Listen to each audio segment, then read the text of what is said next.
Well, in just 48 hours, two branches of government gave one president two powerful new levers, one aimed at control and one at dissent. And while they might have been relatively quiet moves, they have loud consequences. First, the Supreme Court allowed President Trump to immediately remove an FTC commissioner, even though the law says she can't be fired for political reasons. They didn't just let it happen, they fast-tracked a case that could overturn Humphrey's executor, the 1935 ruling that built a wall between presidents and independent agencies.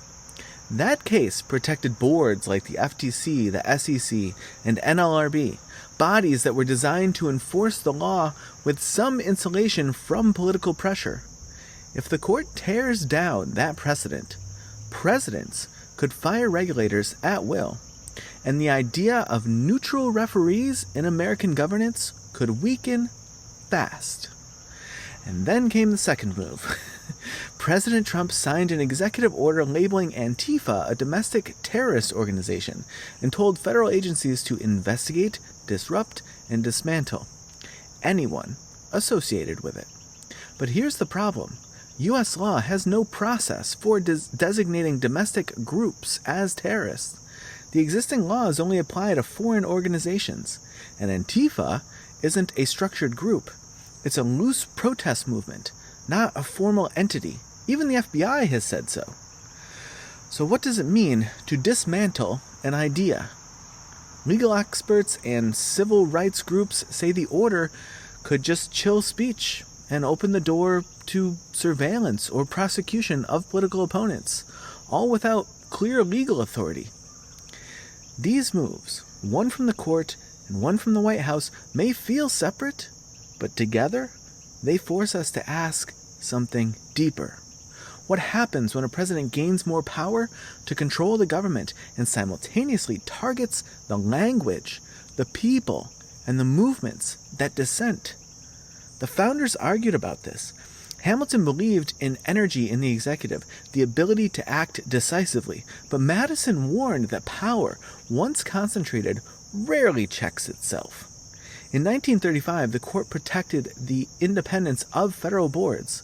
In 1969, it protected political speech, even radical speech, unless it was intended and likely to incite immediate violence. And in 1975, the Church Committee warned that vague domestic security programs had been used to suppress lawful dissent. Today, we stand on the edge of all three. One branch is testing how far executive control can reach inside the government. Another is testing how far it can reach into political expression. And the distance between protest and extremism keeps getting harder to measure. So what should we watch for now? Watch the Supreme Court. Will it undo the independence of agencies that regulate finance, labor, and consumer protection? Watch federal agencies. Will this new executive order become a tool for targeting dissent? Watch Congress.